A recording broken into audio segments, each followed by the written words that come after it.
Ya, kita lanjutkan diskusi kami bersama Mas Agung. Ya. Usai tadi kita lihat ya, ada cuplikan video yang sempat viral Betul. juga bagaimana Mbak Puan ngobrol gitu ya sama Bu Mega, Pak Prabowo mau bertemu gitu. Kalau kemudian kita berandai-andai jadi pakar Ya. ekspresi politik lah ya Ya, Mas ya. Agung ya gitu ya. Betul tidak sih nampaknya di sini yang menunda perjumpaan adalah dari posisi Bu Mega? Ya sebelumnya begitu, tapi sekarang kalau kata peribahasa itu Mbak Maria, pucuk dicinta ulam pun tiba. Jadi ini sama-sama mau. Pak Prabowo mau, Ibu Mega juga mau ketemu gitu. Jadi Mbak Gayung bersambut, ini momen yang kita tunggu-tunggu sebenarnya. Kalau kata Mas Seno kan tinggal hal teknis saja. Ya. Berarti saya akan lihat nih, waktunya kapan, lokasi di mana, durasi berapa lama, menunya apa. Oke, berpengaruh nggak ini? Pengaruh karena ini Oke. menentukan kualitas cinta keduanya.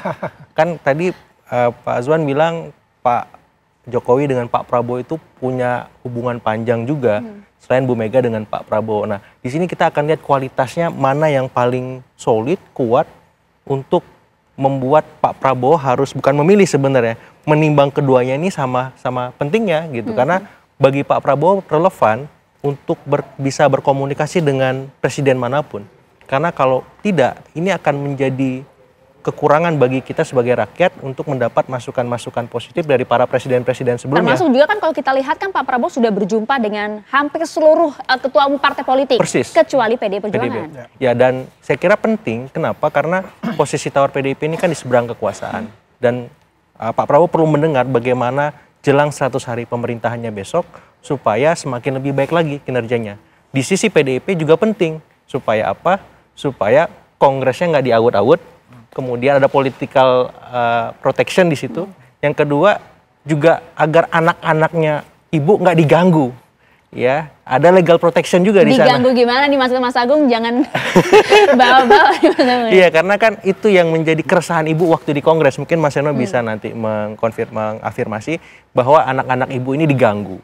Nah, harapannya salah satu saja mungkin selain menormalisasi relasi dengan Pak Prabowo setelah lama tidak bertemu, ya political protection tadi, legal protection tadi, minimal jangan minimalis lah, moderat dikit lah. Moderat dikit, betulkah demikian Mas Seno? Seperti Selain merajut hubungan antara Bu Mega dan juga Pak Prabowo, ada tujuan lain di sana yang dimaksud Mas Agung tadi? Ya, yang pasti tentu saja kita sebagai satu partai yang taat asas pada republik ini, kita mengakui bahwa hanya ada satu presiden di negara ini. Dan itu adalah Pak Prabowo Subianto berdasarkan pelantikan presiden akhir tahun kemarin. Oleh karena itu saya rasa Pak Prabowo sebagai presiden tentunya tidak akan subordinat, tidak perlu tunduk kepada orang lain. Karena sebagai kepala negara dan kepala pemerintahan maka bisa mengambil keputusan-keputusan politik, membangun relasi politik seperti yang diinginkan oleh beliau secara mandiri, secara independen. Dan oleh karena itu tentunya pertemuan demi pertemuan itu kan juga tidak baik kalau hanya semata-mata seremonial saja, hanya kemudian tampilan panggung saja. Tetapi harus ada esensi di situ, ada makna di situ, lalu ada tindak lanjut dari pertemuan-pertemuan itu. Nah, bagi kami di PDI Perjuangan tentunya akan semakin relevan pertemuan ini terjadi di momen-momen saat ini, karena baru saja di HUT kemarin kami semua di PDI Perjuangan, Ibu Mega menyampaikan ucapan terima kasih mewakili partai dan keluarga Bung Karno atas tindak lanjut dari keputusan pimpinan MPR periode lalu yang meluruskan sejarah Bung Karno. Dan oleh karena itu tentu menjadi sangat menarik buat kami untuk berpikir dan berdiskusi dengan Pak Prabowo sebagai eksekutif untuk membahas tentang bagaimana tindak lanjut atas keputusan tersebut. Lalu juga tentang berbagai program kerakyatan Pak Prabowo yang sekiranya senafas dengan kami. Juga tentu kami bisa memberikan catatan-catatan kritis dan evaluatif tentang itu. Selain itu tentu saja sebagai sesama ketua umum partai, yang satu pemenang Pilpres, yang satu pemenang Pileg, menjadi sangat penting buat kami sebagai partai politik untuk memastikan bahwa pemerintahan Pak Prabowo ini bisa benar-benar sesuai dengan cita-cita dan keinginannya. Kami di dalam berbagai forum politik kan sering menyerukan bahwa di dalam negara hukum harusnya hukum berkeadilan, harusnya dalam konteks demokrasi kekuatan check and balance di luar pemerintahan, di luar kabinet itu juga harusnya bisa berkembang dengan fair dan diperlakukan sama. Maka hal semacam ini menjadi penting untuk kami diskusikan di momen saat ini. Kalau dulu sebelum pelantikan ada juga itu wacana pertemuan. Tapi kan kecurigaan macam-macam. Oh nanti transaksional, oh nanti ini bicara hitung-hitungan kursi menteri, oh ini nanti begini begitu. Nah, kalau sekarang saya rasa bisa jauh lebih murni dan based on issue. Itu Mbak Aya. Aduh kok geleng-geleng Mas Agung, kenapa? Hah? Di politik nggak ada yang murni soalnya. Mesti ada kepentingan. Tinggal bobotnya, ya dosisnya itu seberapa besar dan seberapa kuat gitu. Karena sebelum pelantikan Pak Prabowo, setelah pelantikan Pak Prabowo, atau sebelum kongres atau sesudah, mesti ada sesuatu yang dibarter, ada kompensasi yang diterima. Dan saya kira ya ini politik sah-sah saja. Kalau asal tidak apa sih, ada kan aturannya. posisi menteri sudah terisi semua. Iya. Kalau saya titik tekannya dalam politik itu yang ditukar ataupun yang dikompensasikan bisa soal tadi ya, ada legal protection, ada resource lain, ekonomi, kue, dan seterusnya. Dan itu dalam politik kita yang belum matang ini hal yang lumrah. Tinggal bagaimana pengawasan dari para pihak, aparat, supaya hal-hal semacam ini bisa tetap sesuai dengan aturan main. Itu saja sih. Jadi maksud saya kita nggak perlu alergi, nggak perlu bilang nggak ada, semuanya normatif, simbolik gitu. Nggak usah saya bilang. Biar publik juga semakin cerdas, jernih, objektif melihat segala sesuatunya seperti itu. Gitu Mas Eno?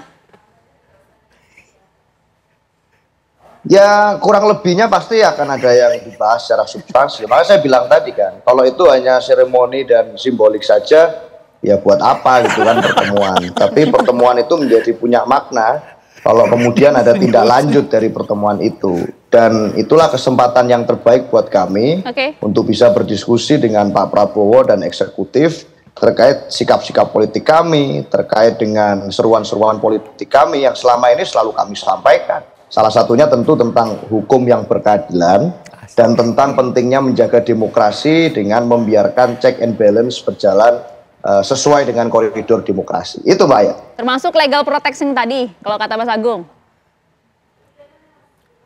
Oh ya, kalau hukum kami kan taat hukum. Artinya tentu saja tidak bisa kan. Katanya politik dan hukum itu tidak bisa dicampur-campur. Ya kalau masalah itu saya rasa kami mendukung bagaimana pemerintahan Presiden Prabowo bisa menjalankan fungsinya dengan baik, asal berkeadilan dan fair. Itu untuk semuanya juga harus berlaku yang sama, yang setara, jangan tebang pilih, jangan pilih kasih, itu saja. Oke, jadi pertemuan yang beresensi. Memang kalau pertemuannya Pak Prabowo sama Pak Jokowi nggak ada esensinya, Mas? Ya, kalau pertemuan Pak Jokowi dan Pak Prabowo pasti ada esensi juga di sana. Pencitraan aja, enggak? Enggak lah, kita ini dua negarawan, ya, dua negarawan, bukan baru ketemu sekarang. Beliau 2012, Pak Jokowi itu jadi gubernur, itu juga karena Pak Prabowo ada di sana. Gabungan Partai Gerindra dan Partai PDIP. Kalau nggak ada Pak Prabowo, nggak mungkin beliau jadi presiden. Tetap itu ada hubungan yang sangat erat di antara mereka berdua. Dua negarawan, mereka tidak hanya membicarakan bahwasanya ini pencitraan, tidak. Mereka membicarakan belajar gitu loh. Pak Prabowo juga pasti kan ingin mendapatkan nasihat kah, advice kah dan sebagainya tentang keberhasilan Pak Jokowi sebagai presiden. Ini juga menarik gitu loh. Ya. Pak Prabowo berkunjung ke Solo, kemudian Pak Jokowi berkunjung ke Kertanegara, dan itu sering dilakukan gitu loh. Jadi itu hal-hal yang biasa-biasa saja. Bukan di depan layar saja itu ya? Oh, bukan depan layar saja gitu loh. Ini kan artinya sudah rahasia umum lah. Kita semua pada tahu bahwasannya ini mereka adalah dua sahabat yang bagus, yang baik, yang jadi contoh lah buat kita. Ketika mereka rival 2014 ya kan, 2019 ya kan. Coba lihat Pak Prabowo seorang kesatria, ya kan. Dia langsung ngatakan selamat Pak Jokowi kan. Bukan hanya itu, beliau ini punya attitude yang luar biasa Pak Prabowo. Dia kunjungi semua rival-rivalnya. Mau capres kah, mau cawapres kah. Ya. Ini yang patut dicontoh sama pemimpin-pemimpin kita ke depan gitu loh. Jangan lupakan sejarah itu gitu loh. Ya. Kita bangun Indonesia bersama-sama. 4 presiden ini kalau bertemu, berkumpul bersama-sama, selesai negara ini. 4 nih siapa aja? SBY, Ibu Mega, Pak Jokowi dan Pak Prabowo. Ya, sebagai presiden yang ke-8 berkumpul ini bersama nih kayak seperti kita ini, insya Allah ya negara kita ke depan ini akan diperhitungkan oleh dunia. Oke, kalau kemudian diklaim hubungan antara Pak Prabowo dan juga Pak Jokowi itu cukup kental katanya Mas Agung, apakah ini yang kemudian menjadi timbang menimbang dari Bu Mega? Iya, cinta itu akan diuji kan, Mbak, dengan segala macam dinamika dan tantangannya. Ini saya lama-lama jadi pakar cinta di sini. karena saya lihat ini masing-masing punya kedalaman cinta yang luar biasa. Pak Prabowo dengan Pak Jokowi, Ibu Mega dengan Pak Prabowo, semacam itu. Nah, ini akan diuji. Tapi itu berpengaruh tidak? Otomatis ada pengaruhnya. Kita aja kalau misalkan mencintai lebih dari satu orang aja susah kan untuk adil seperti itu. Apalagi ini dalam politik penuh dengan kepentingan, penuh dengan situasi-situasi yang tidak pasti. Nah, itu yang akan diuji ketika Ibu Mega masuk menjalin relasi dan komunikasi intim juga dengan Pak Prabowo.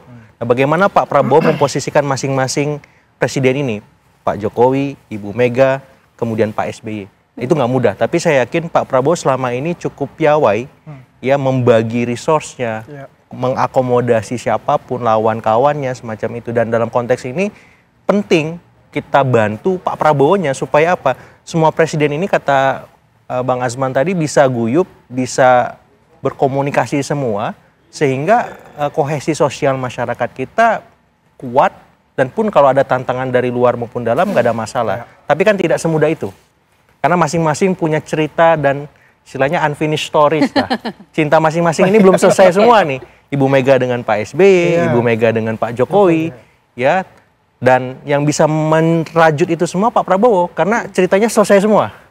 Ya, nggak ada masalah semacam itu. Jadi kita tunggu kapan waktu bertemu dan kita nantikan apa deal-deal yang disepakati antara Pak Prabowo dengan Ibu Mega. Waduh, di dapur belakang kalau itu ya. Tapi pertanyaan begini, kalau kemudian memang ini Pak Prabowo yang kemudian harus bisa menjaga hati lah ya, paling tidak begitu ya. Tapi apakah kemudian nanti jika pertemuan ini berlangsung antara Bu Mega dan juga Pak Prabowo begitu ya, akankah kemudian Bu Mega juga legowo melihat kedekatan antara Pak Prabowo dan juga Pak Jokowi? Nah, ini Mas Seno harus menjawab nanti ya, sesaat lagi ya Mas ya. Tetap bersama kami di Apa Kabar Indonesia Malam.